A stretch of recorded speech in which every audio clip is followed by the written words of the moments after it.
All right. Good day. Good morning. Good afternoon. Good day. Good evening. Whatever time you fall in while you take in the message of this segment of the beginning. My name is St. James the Orthodox, and this is Olive Palm Tree Mobile Tabernacle, the beginning.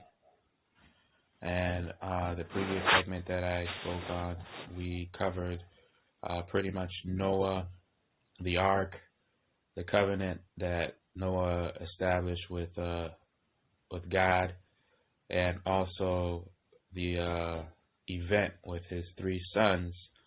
One of the event was with Ham, where he cursed Ham's son Canaan for that episode of what Ham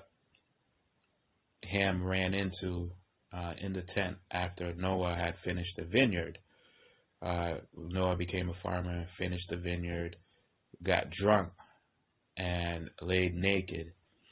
Ham came in, seen him. So there was a moral to it, and I believe it was one of those morals where Ham himself should have seen it from start to finish, where he seen the vineyard, or seen Noah as a farmer, and should have partaked in that event, and then go from there, because Noah was almost like either that curse, the Adam and Eve curse, took upon Noah, because when you have to till the ground, I don't know how the day-to-day episode is, so it did say that you will turn to dust, and then, so going right back to the curse, who knows if that was something that he had to train his son on, but train his sons on. But you got to think about it. Noah's an individual. He was blessed with three sons, or he begot three sons. Doesn't say in the Bible that God blessed him with the three sons. Just put it in his genealogy. He had three sons. Nowhere in that state of mind does Adam wake up knowing his day-to-day because of how God cursed Adam, Eve, and the serpent. So Noah being a descendant of Adam, nowhere is Noah going to know how his day-to-day wakes up because of the curse. It doesn't say he's cursed, but it doesn't say he doesn't fall down the genealogy of that. So that particular episode, once he reaches farmland, once he reaches earth, may have been something where it was, you have to go through it in their world as a man to understand why Noah was laying there naked and drunk. And so Ham didn't know it as a man, so Noah was probably disturbed, drunk, and said, cursed his son, who will probably see Ham in that effect and not know what to say or do, but hopefully that curse reaches his son to understand that they were cursed. So it's a daisy chain curse. If you know what a daisy chain is, it's almost like one end tied to the next, tied to the next, tied to the next, tied to the next, tied to the next. So it's a connection chain curse. So Noah can't explain it verbally to tell him why he ends up like that. He would have to be side by side as a farmer with him. They enjoy their time. They both die and then wake up again and go through it again as a farmer to till the ground. And that's why that was an important event in the ending of chapter 9 in Genesis. Then I spoke about Babel. I spoke about civilization that was built in the genealogy of Noah's sons and why they built the civilization. So automatically that curse trickles down to selfishness. So there's a lot of selfishness in the wording, and it's just hard for me to just throw it out and say, oh, there's selfishness, and not give you details. You have to literally understand that this is an Orthodox channel, and within it being an Orthodox channel, it's almost very nitpick through the wording and saying, and then not everybody has that capability or that understanding to do it. But I happen to take those lines down, and I'm soon to start another project. I don't want to throw it out there without a big accomplishment, but I'm trying to create my own handbook of the Orthodox, and with it being of the Orthodox in the King James Version, there are line segments, since I read the whole Bible, that shows Orthodox ways right in there. It's almost like God is seeing that one prophet, but seeing around the prophet is nothing but destruction, or nothing but confused individuals that can't seem to get things together as a congregation. So in segments, he almost blesses different prophets with the wording of the Orthodox, or some prophets utter the word of Orthodox ways. And once you understand the Orthodox ways, and you stay traditional, and you stay in your own hemisphere with different type of prayers that's present. So I took line for line. Sometimes when you see it, it's almost like, ooh, you can't help but to get to it and write off on it. Also, in the last segment, I was speaking.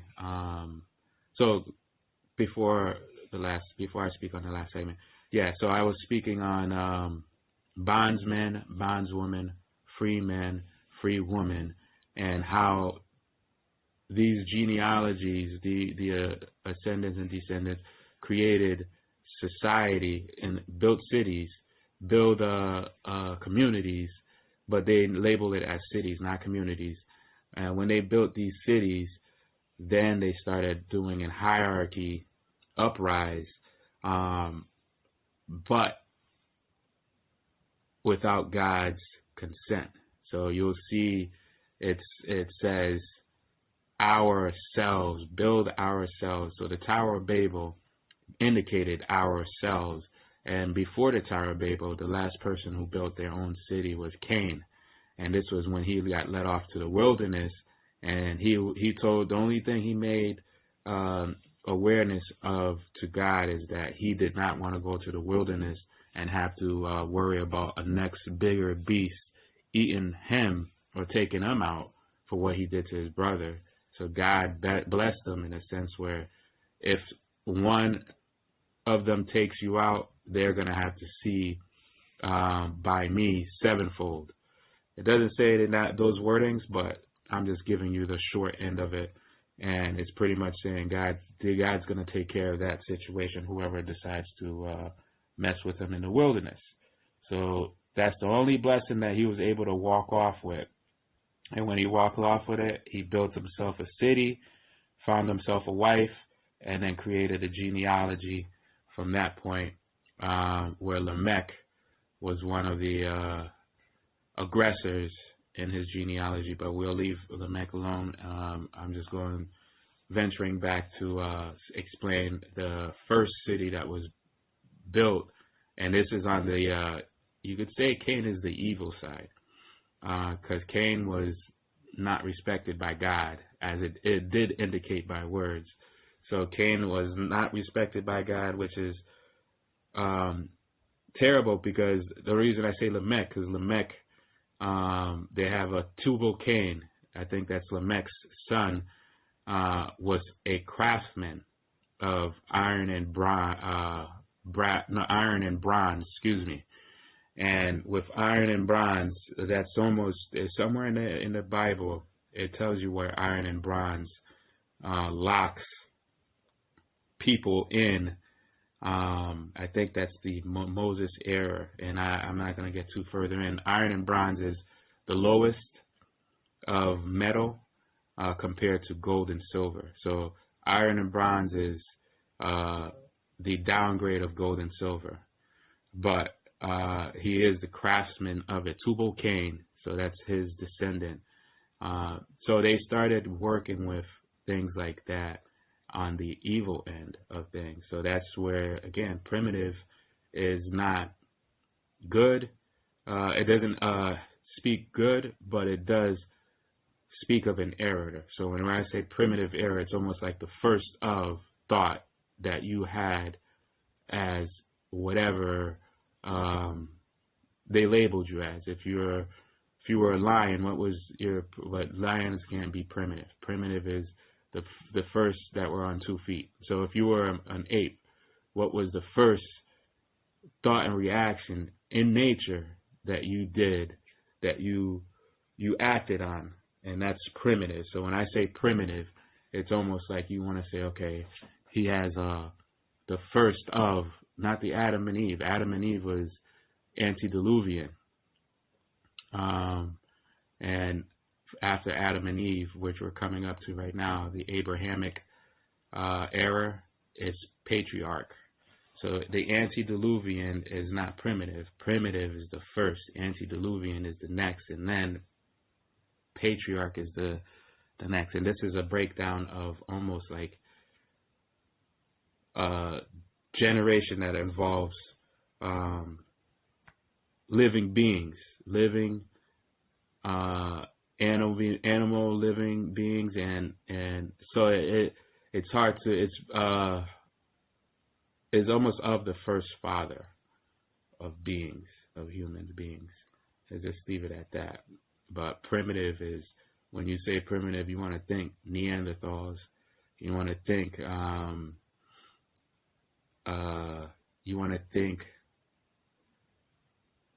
monkeys evolve, evolution. And evolution is not written in the Bible. I didn't see it when I read the whole Bible, so I can't hold evolution as a biblical word or a biblical text. But those who know evolution is evolving of a revolution. So evolution is almost like an uprise of something that maybe God may have not put in their course, and they've taken to it and say, well, we're going to change things because they advanced in their mind, because they picked up a stick and they got crafty. So evolution, it's its own word of this new revolution that we speak of. And one of the tribes that we haven't mentioned yet, but we're coming up to it, it's going to be in Abraham's genealogy, is they have Esau. You'll see Esau as Edomite. So Edom is, the term Edom is red. So Edomites, they may be crossbred to primitive, because I looked at a picture and I looked the Edomites up, and if you see Edomites, they were pretty much almost a Neanderthal, like monkeys transforming into humans, hairy, and their facial structure, and so the Edomites is one of those primitive tribes that will speak in the Bible of them, and it's naturally good to bring them up, but not leaving where I was coming from. So the first city was built by Cain, and then Tubal Cain, Lamech's son, a descendant of Cain, was craftsman of iron and bronze, and then Tower of Babel, the second city. So the only reason I brought the Cain city up is because there was no bonds to law. So men and women weren't bound to law in that city, because they didn't populate it. They didn't tell you what. They just said that he built it, and I guess from that point he got in a relationship with the wife, and then he built. He had sons, and I believe just sons, and he built his family within he created his family within the city. Excuse me. Also, one of the things that I might have said that was didn't sound right. I had bought Jacob in early, and Jacob is a descendant of Abraham. Abraham had a son named Isaac. Isaac had two sons named Esau and Jacob. Jacob was a tent dweller. Esau was a hunter. So I might have said that Jacob is a deceiver because he lives in the tent. That's not right. I may have meant to say, so I mean, even though he lives in a tent, it doesn't mean that he's not gonna deceive anybody because of his way of living. But I didn't want to have people focus and say, okay, people who live in a tent are deceivers. That's not the case. Jacob got his way through deceiving and being deceptive, but it said he was a tent dweller, and I was trying to clarify to let you know his way of life, so that way you know why he's the way he is. So it's optional to sit there and say, well, maybe, but I wanted to correct that because I did say that, and I did go over and seen some of the stuff that I was saying, and or heard some of the stuff that I was saying, and wanted to make sure I brushed up and didn't mislead anybody. And again, this is facts with words, but opinions through the facts to open one's eyes and understand that you have to open your eyes. If God sees us stationary and we sitting there waiting for God's response to certain things, I don't think we're going to get that. And I think a lot of congregation could speak in a sense where, yes, they've received blessings through prayer. Yes, they've received blessings through worship, but did they do enough? So with them not doing enough, in those words that you worship, you may belong to a tribe. You may have to go through a certain process, and you might come up and say, "Why am I 100 years, 200 years old, or something like that?" And you might reset it. I don't know how that works, but it would scare you if you find out that you have to go through a process that the antediluvians went through or the patriarchs went through, because of the fact that you didn't know where you came from the start.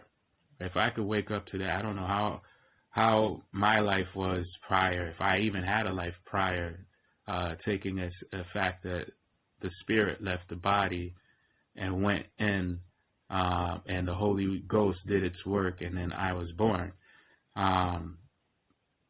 So some people won't remember past, present, and future, but if you could kind of see through behavior, and that's why I'm doing this chat or this streaming channel, is because there's some people that don't understand the behavior that's lying in the Bible already, or that, not lying, that's within the words of the Bible, already gives you a remedy. And the biggest places to find this remedy is not before prayer. You don't want to put anything before prayer. You want to put prayer first, God first, prayer first, and go from there. But if you want to see if things enlighten your mind, you're talking about Exodus, Deuteronomy, Leviticus, Numbers. Those chapters right there are very important chapters because of the mass amount of multitude of a group that had issues coming from a land of Egypt. And you got to take into mind that God seen Israel as the first holy place that he set in gospel.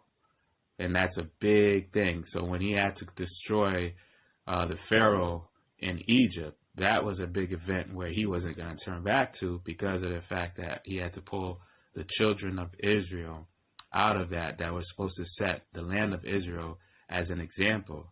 So he had to retrain them because they were off on their own doing stuff in Egypt that they weren't supposed to do. So I'm going too far into what I don't want to talk about right away.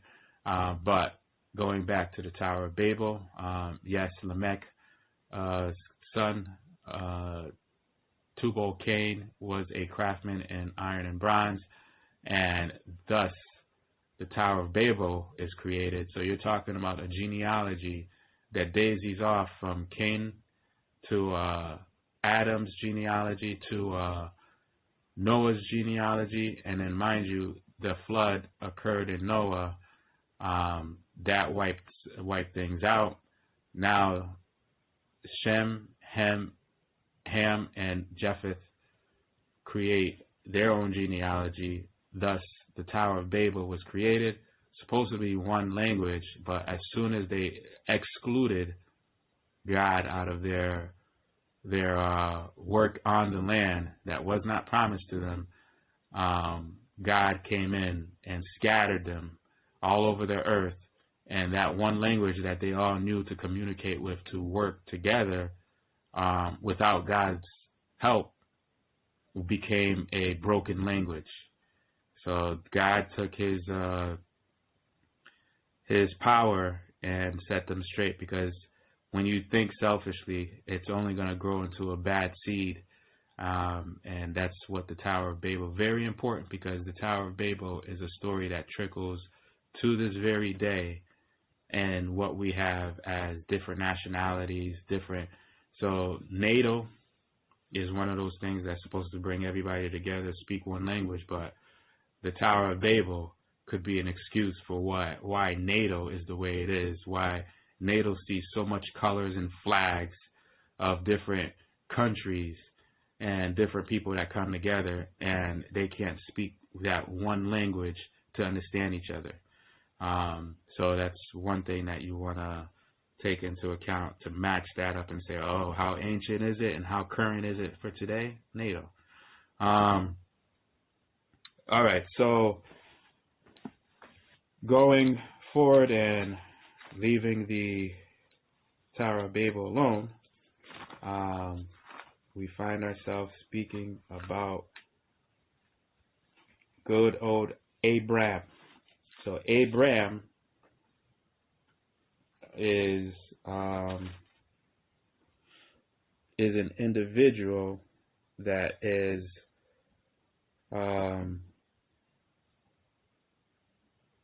blessed by God, because he received the calling from God, and I'll explain that how in a bit. So this is in Genesis 11. It brushes through the genealogy of Shem, and it gets down to, and I'm going to brush through that genealogy, Nahor. So Genesis 11 verse 24, Nahor is part of Shem's genealogy, and Nahor lived 29 years and begot Terah. After he begot Terah, Nahor lived 119 years and begot sons and daughters. Now Terah lived 70 years and begot Abraham, Nahor, and Haran. So this is the genealogy of Terah. Terah begot Abraham, Nahor, and Haran. And then Haran begot Lot. So, and then Haran died before his father. So Lot's father died before Haran, his grandfather. And in his native land, in Ur of the Chaldeans, then Abraham and Nahor took wives. The name of Abraham's wife was Sarai, and the name of Nahor's wife is Milcah, the daughter of Haran, the father of Milcah, and the father of Iscah. But Sarai was barren, she had no child. So this is important to explain those two things. So Haran begot Lot, and Haran died before his father Terah. So the reason that's mentioned is because in the story of Abraham, Abraham decides to take Lot. But let's not go further. Let me just read here. And it says in Genesis 11, verse 31, and Terah took his son Abraham and his grandson Lot, the son of Haran, and his daughter-in-law Sarai, his son Abraham's wife, and they went out with them from Ur of the Chaldeans to go to the land of Canaan. And they came to Haran and dwelt there. So the days of Terah were 205 years, and Terah died in Haran. So, moving from Ur of the Chaldeans, Abraham finds himself in Canaan. And chapter 12 is where Abraham gets the Lord's calling. So let's go here. So now the Lord had said to Abraham, this is in chapter 12, get out of your country, from your family, and from your father's house, to a land that I will show you. I will make you a great nation. I will bless you and make your name great, and you shall be a blessing. I will bless those who bless you, and I will curse him who curses you. And in you all the families of the earth shall be blessed. So this is the first interaction with Abraham and God. And Abraham received more of a warm blessing from God when he hears it in that instance. So what he does is he does depart as the Lord spoken to him, and Lot went with him. So Lot is Abraham's nephew. And so when Lot went with him, Abraham was 75 years old when he departed from Haran. Then Abraham took Sarai, his wife, and Lot, his brother's son, and all their possessions that they had gathered, and the people whom they had acquired in Haran, and they departed to go to the land of Canaan. So they had to go back to the land of Canaan, which is probably not too far from Haran, since they were in Canaan before his father died. And then his father did die in Haran. And he did have pretty much people that were with him. They don't speak on their position. They don't have flocks or anything yet. So Abraham passed through the land to the place of Shechem, as far as the terebinth tree of Moreh, and the Canaanites were then in the land. So, chapter 12, then in verse 7, then says, then the Lord appeared to Abraham and said, to your descendants I will give this land. And there he built an altar to the Lord who had appeared to him, and he moved from there to the mountain east of Bethel, and he pitched his tent with Bethel on the west and Ai on the east. There he built an altar to the Lord, and called on the name of the Lord. So Abram journeyed, going on still toward the south. Bethel is going to be something that you hear moving forward from one of his descendants. And it's going to be very important why Bethel and him pitching a tent in Bethel is important. It's almost like a connection to his descendant. But I will probably even get further into that connection because I seen it and I said to myself, second time around, when I read this part, I'm going to connect to it.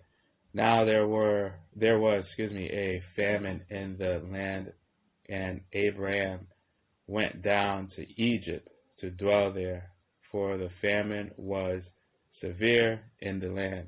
And it came to pass, when he was close to entering Egypt, that he said to Sarai his wife, Indeed, I know that you are a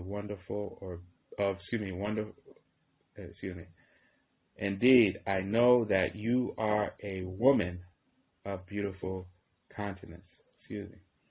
Therefore, it will happen when the Egyptians see you that they will say, This is his wife, and they will kill me, but they will let you live.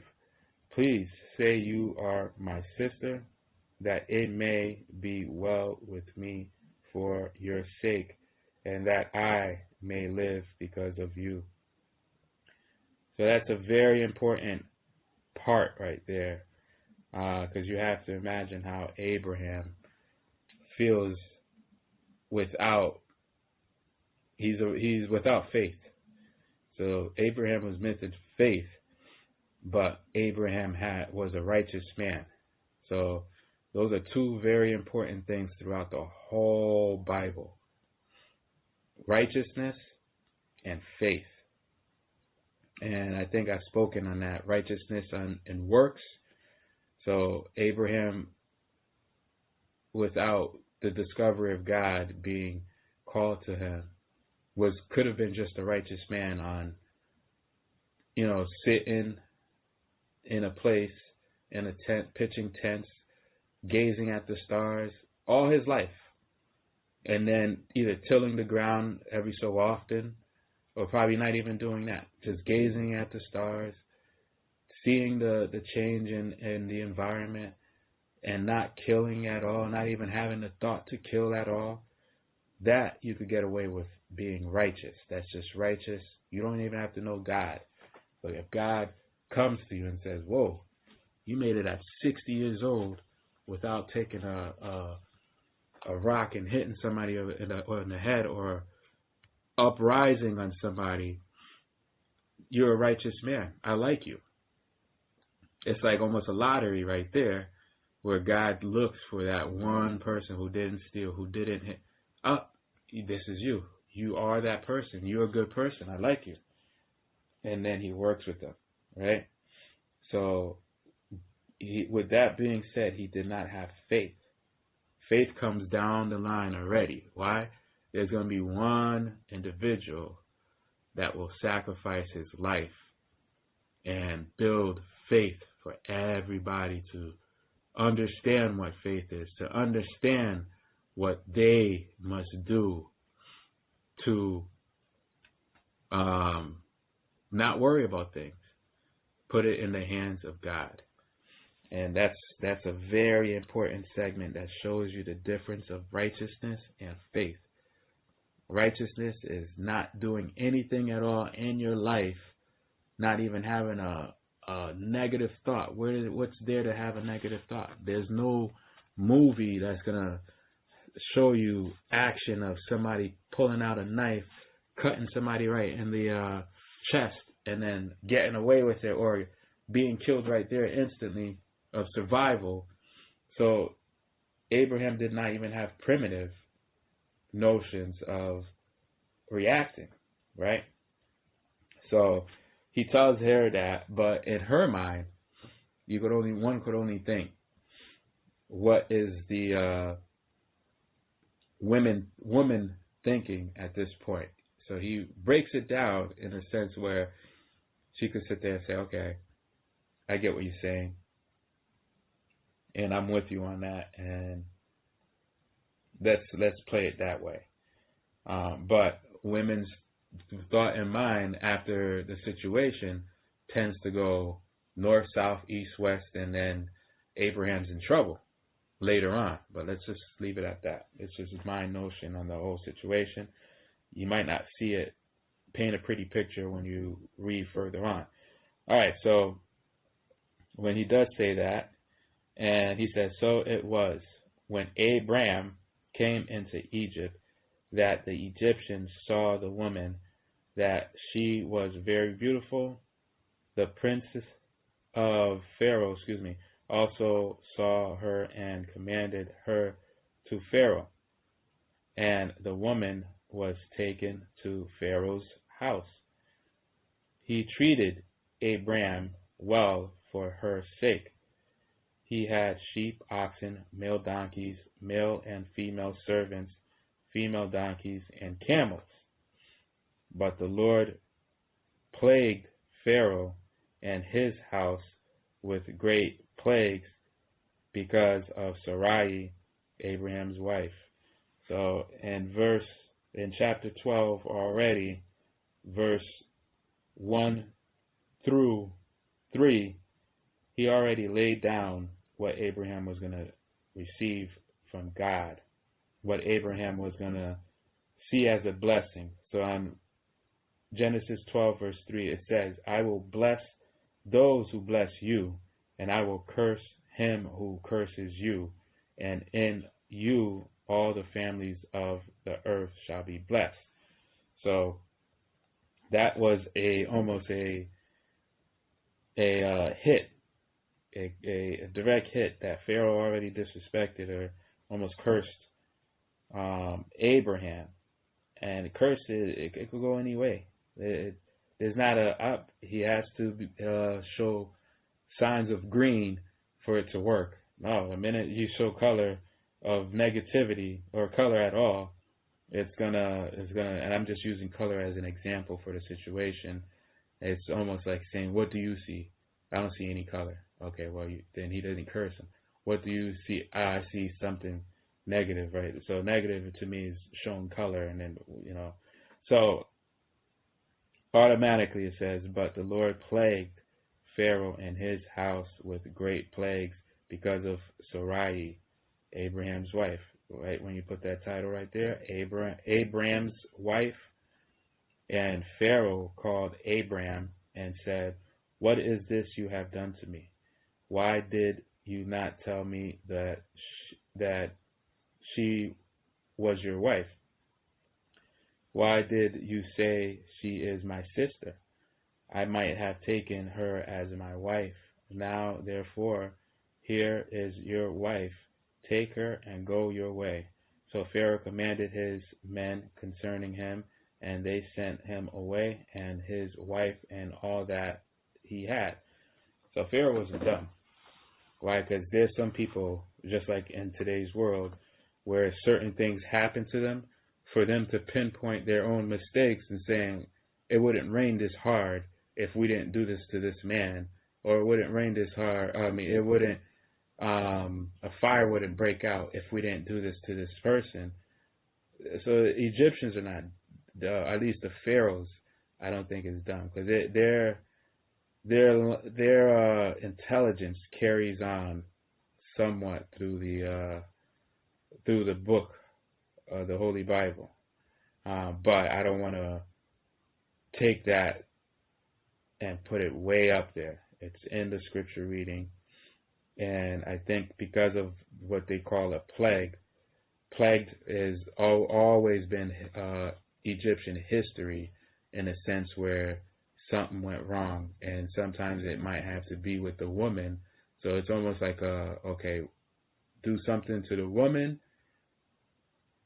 a plague happens. Why? Because anger might be in the midst of that plague. It's like when it rains hard, somebody might be angry. And some people are not intelligent enough in this today's world to see it. And who's to say it? See how he has control is almost like, okay, get away from me, don't come back, we'll leave you alone. Goodbye. Why? You have everything to look into that's yours. Why would you want to risk it and saying, oh, well, keep pushing the button? It's like stupidity reigns supreme. Why? When you push the button and you take that person out of your hemisphere, who's going to suffer? You are. Well, let's say if he held that person captive, if he held Abraham captive, guess who suffers internally? The person that's holding them captive. They will go through a stroke times a million, or even worse, mental hearkening, where you're speaking to them, you're no longer speaking to them. They're gone. You're probably speaking to an angel right now who's ready to release you and then set you forth. But everybody who's dealing with them are seeing him passed out. Visually, you won't see anything happen because you're in the positive end, they're on the negative end. So the one that's on the negative end, they're seeing a change of the one that they were with, that now has an angel that's taken their soul or their body and is working with you to get you out of there, while that person's already dead on the floor. You just won't see it.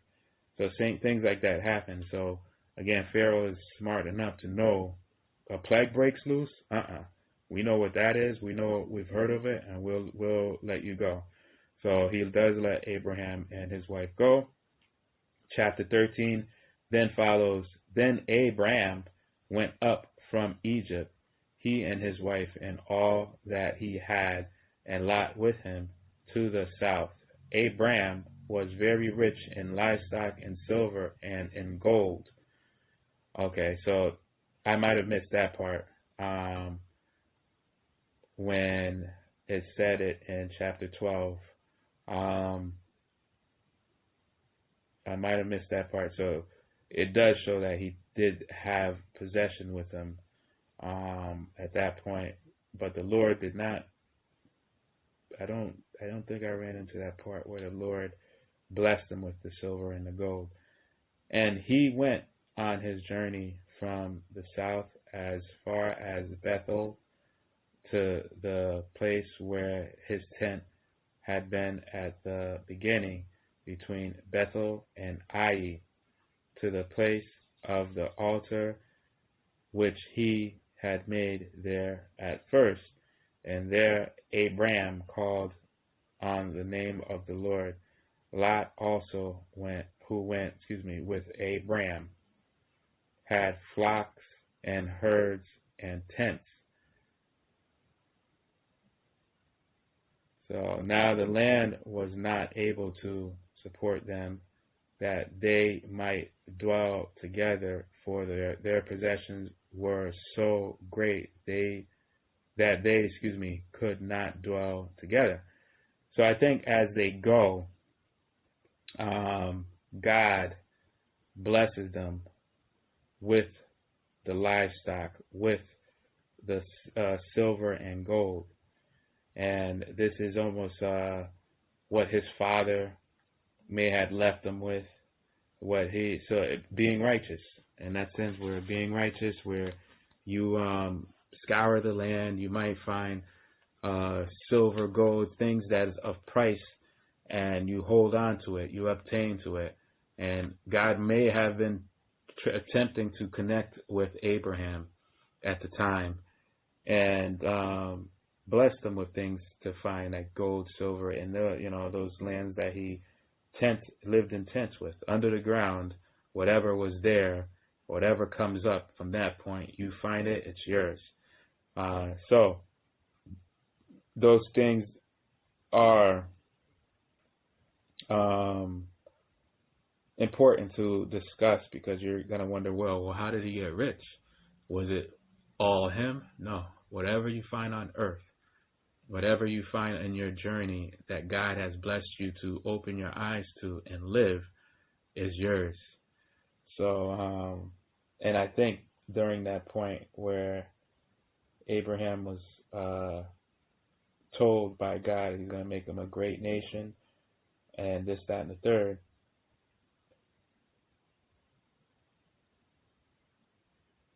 it made sense. It made sense that he was going to see blessings to come. And nobody could sit there and say, well, I found this fair and square and God was not there to show me, or God did not talk to me in my ears to help me find it. You found it. Where did you find it? On the land that God's going to bless you with moving forward. Why? Because you've already found things. So he's trying to show you all you're missing is a promised land, which comes in at this point. So moving forward, I didn't want to make any mistakes on how he got livestock and everything like that, and I wanted to make it quite clear that he's blessed with it through his pitching of the tent. You pitch a tent, you hit a rock, you move whatever that thing you hit, and then what do you discover? Gold, silver. And then you take it, it shines right in your eyes, and you take it and you say it's precious to you, and you're going to hold on to it and keep it with you because it might come in handy moving forward. All right. So going back, it says, and he went on his journey from the south as far as Bethel. And Bethel, again, one of his descendants will mention Bethel, to the place where his tent had been at the beginning, between Bethel and Ai, to the place of the altar which he had made there at first.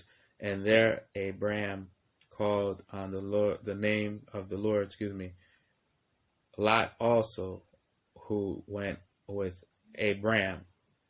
And you remember what Enosh,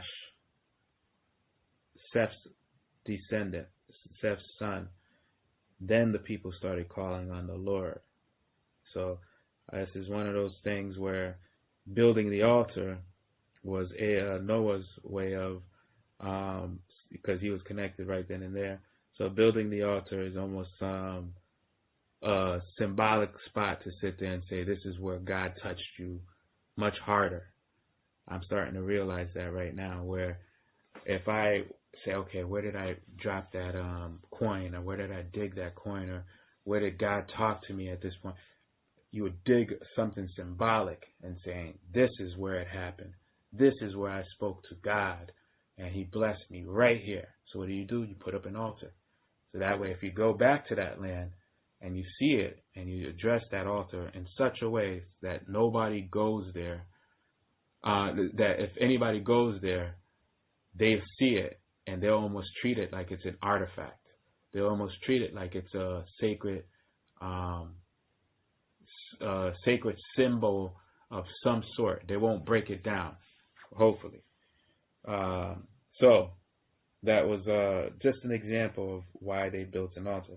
So Lot also, who went with Abraham, had flocks and herds and tents.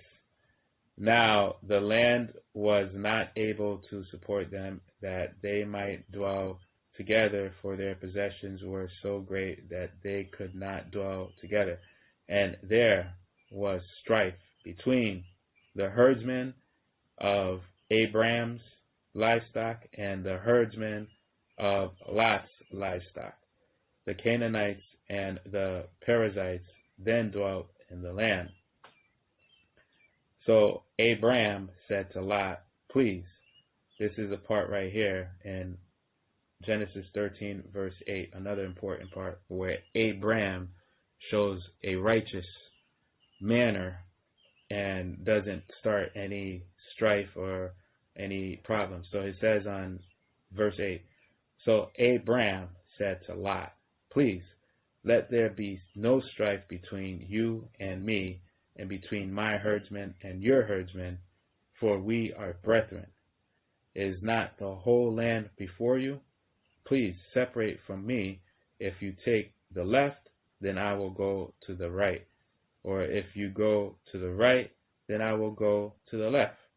And Lot lifted his eyes and saw all the plain of Jordan, that it was well watered everywhere, before the Lord destroyed Sodom and Gomorrah like the garden of the Lord, like the land of Egypt, as you go toward Zoar.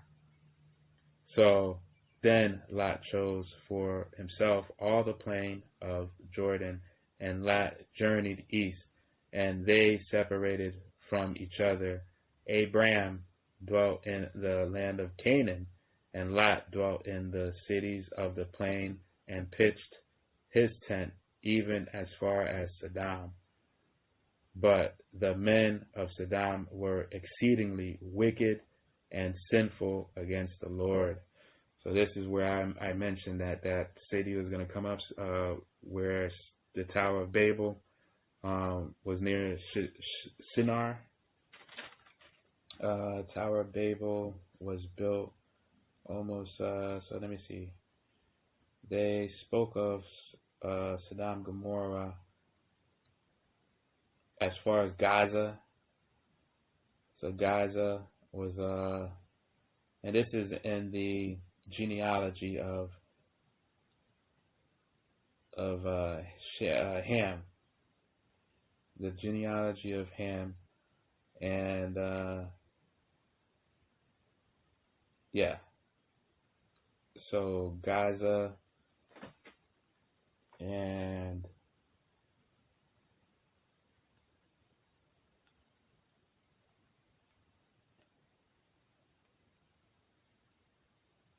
yeah. So that's where that Sodom and Gomorrah. So that's almost saying, okay, which side of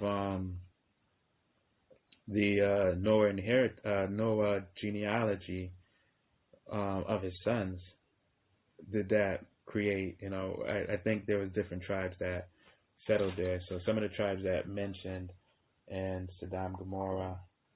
Afterward, the families of the Canaanites were dispersed, and the border of the Canaanites was from Sidon, Sidon, not Shinar, Sidon, as you go toward Gerar, as far as Gaza. Then as you go toward Sodom, Gomorrah, Admah, and Zeboim, as far as Lasha. These were the sons of Ham. Okay.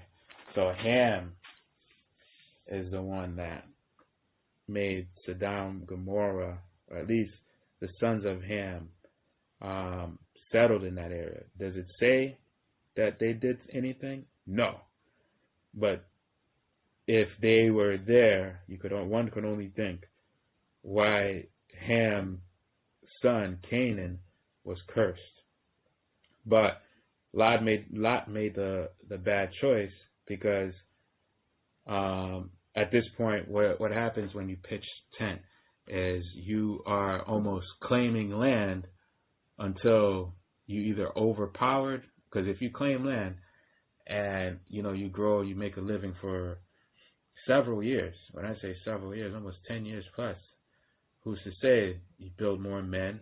Who's to say your herdsman gets groups of people, finds more animals in the area, and then builds their establishment in that area and say, this is what we're claiming now. So when they pitch tents, they almost set in their mark and saying, this is where we. So Abraham dwelt in the land of Canaan, and Lot dwelt in the cities of the plain, and pitched his tent even as far as Sodom. But the men of Sodom were exceedingly wicked and sinful against the Lord. And the Lord said to Abram, after Lot had separated from him, lift your eyes now and look from the place where you are, northward, southward, eastward, and westward. For all the land which you see, I give to you, and your descendants forever. So already, after he made the right choice on Genesis 13, verse 8, to speak to Lot and tell him no strife between you, God seen the righteousness in him. So who's to say Abraham went the other way and Lot went the other way. And then Lot realized Canaan was bad, and then Abraham realized. So it's almost Abraham's hemisphere. That circle of Abraham being good follows him and puts him in a bubble where no matter if he chose the bad path, okay, I'll go left, you go right.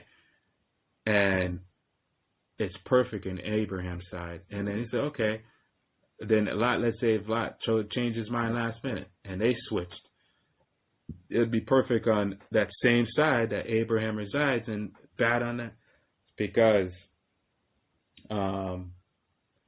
there might be a genealogy fall. And I've seen in the internet where they have people who took the liberty and drew down each and every name, starting from start to finish down to the names of everybody in the Bible.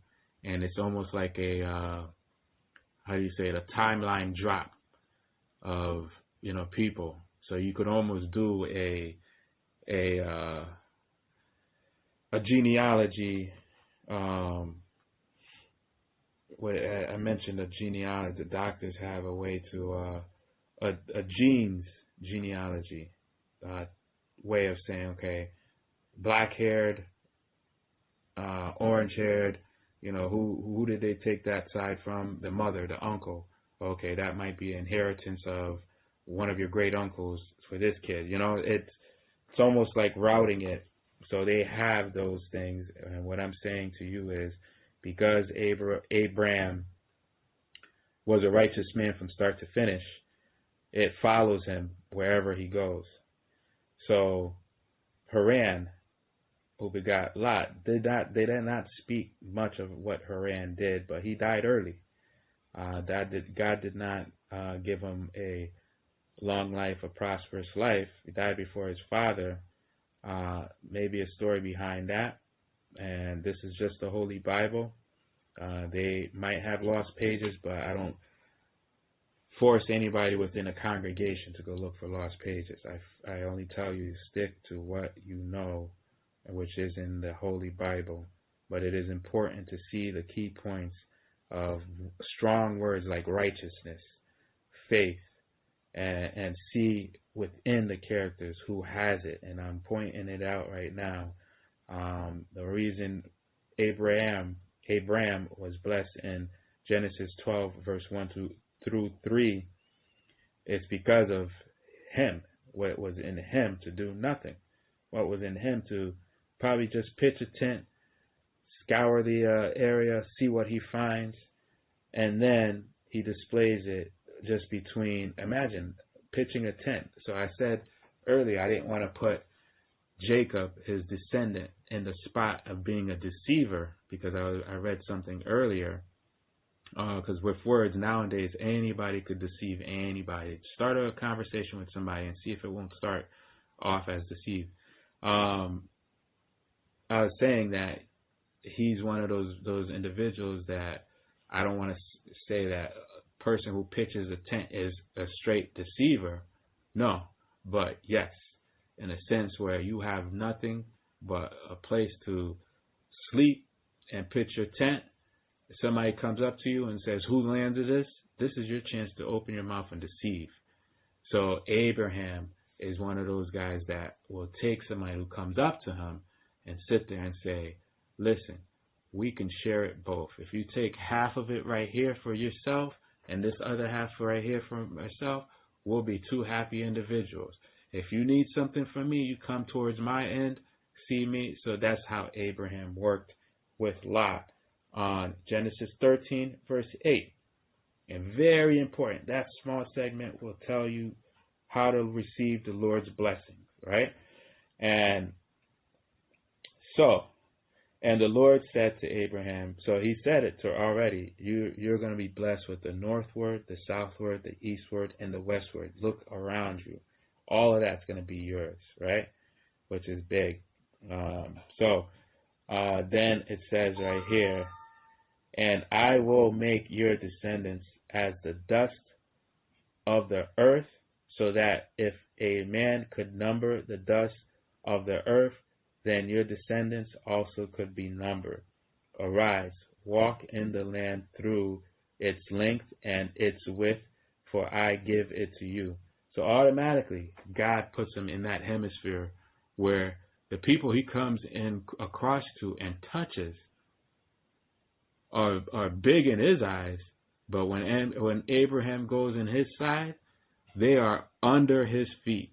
Abraham is almost a large statue of a monument that they, why is it like that?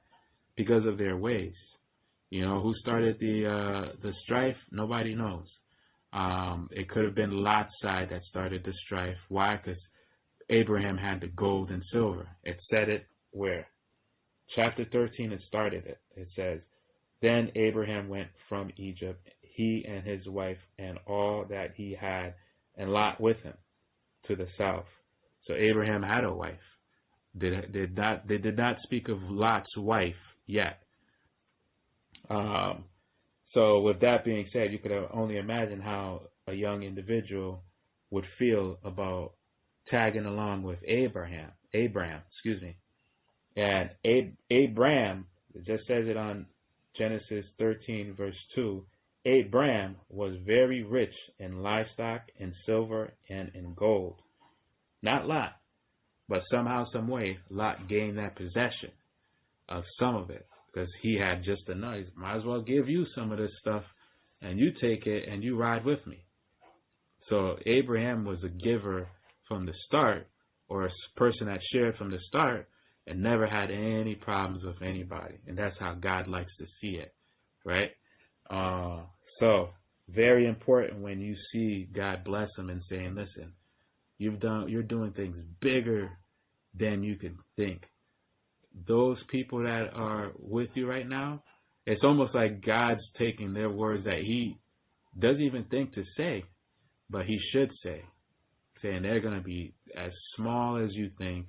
You're going to be as big as them. Don't worry about it. That north, south, west. Why? Because you picked the direction. Who's to say after he turned his back and went his way, Lot had something smart to say or thought in his head. So God came to him and said what he said to him in such a way. That's another thing that you want to be careful with, because if Lot does not understand it to get what Abraham was trying to do and be nice to him on, then he's the one that's getting cursed. But God is not going to sit there and say, hey, James, St. James, listen, I went back after you had a car accident and I did this to this person and this to this company for you. So don't worry about it. Sleep and rest assured, everything's already handled. I won't know that. I know that if there's a probable cause, now that probable cause happened, I could only pray on it and then leave it alone. So when I pray on it and leave it alone, I can't even sit there and say, oh, the worst is going to come, and then think of it the next week. Oh, the worst is still going to come, and think of it the next week. No, trust me, the worst is still. Once you pray on it and you leave it in God's hands, let's do it the Abrahamic way, and leave it in God's hands and leave it alone. Why? God handles it for us. And one of the chapters moving forward, I like what Abraham says. From that time on, he always knows God will provide. And that's the very biggest thing that you want to make sure that you keep in mind, that God will provide, and leave it at that. All right, so then Abraham moved his tent and went and dwelt by the terebinth trees of Mamre, which are in Hebron, and built an altar there to the Lord. So now he's claiming his mark by building an altar, building altars to the Lord. Why? He just heard something out of this world, something colossal, and said, whoa, I would be so shaken up, and craftsmen would be in my way to build an altar in the name of the Lord. I wish he could build a church, but he built an altar, and then he pitches his tent in that area. Why? God had already blessed him with that land. So he inherits Canaan. So once he inherits Canaan, I think moving forward, he's gonna say something about Canaan that's not gonna sit well with some of the people that hear it, because he has every part of it. Anywhere he moves, he's already gonna inherit it. But there's gonna be time of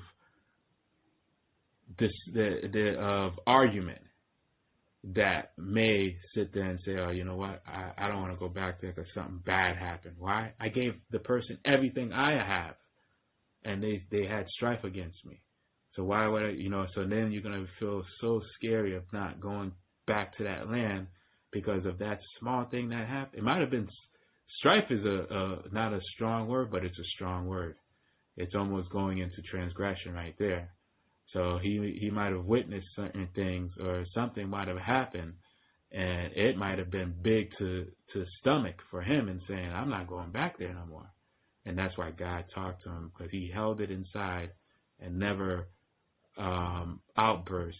But God came and talked to him eventually and saying, listen, you don't have to stick with this, dude. Just do your own thing and go from there. All right, so I think I said enough for today. And we're going to end it off. And since we got through and talked about Abraham, and I said some good stuff to kind of enlighten you. And that's the thing about, again, the Orthodox way is proofread and seeing the signs. Like, righteousness is not on Genesis 13, verse 8, but it's written to say righteousness is the right way. You handled it the right way, from top of your head down to your toes. You handled it the right way. And I could be wrong to the point where Abraham might have been a fuse breaker outside, away from him, away from his face, to the point where he let off steam. But if you could hold that in too, that's even better. It's even better to the point where it's just even better. So we're going to pick up next time, and we're going to speak on more of God's covenant, or God makes this first covenant with Abraham. And this is we're going to go through chapter 14, 15, and 16. God hasn't made a covenant yet. God has only spoken to him and gave him a foreshadowing of what's to come for him. And we spoke about that plague of the Pharaoh in Egypt, on how they have knowledge just to see it. I don't know who in this world right now wouldn't see it as the Pharaoh, to sit there and say, oh, we need to do something. We need to, that was a smart thing to do. But Egypt runs through this whole chapter where there's going to be different Pharaoh that takes place in different ways, and go from there. And also this is going to be the chapter where the kings, I think there's going to be 5 kings that come up in the Abrahamic era, and this is the first time they talk about kings.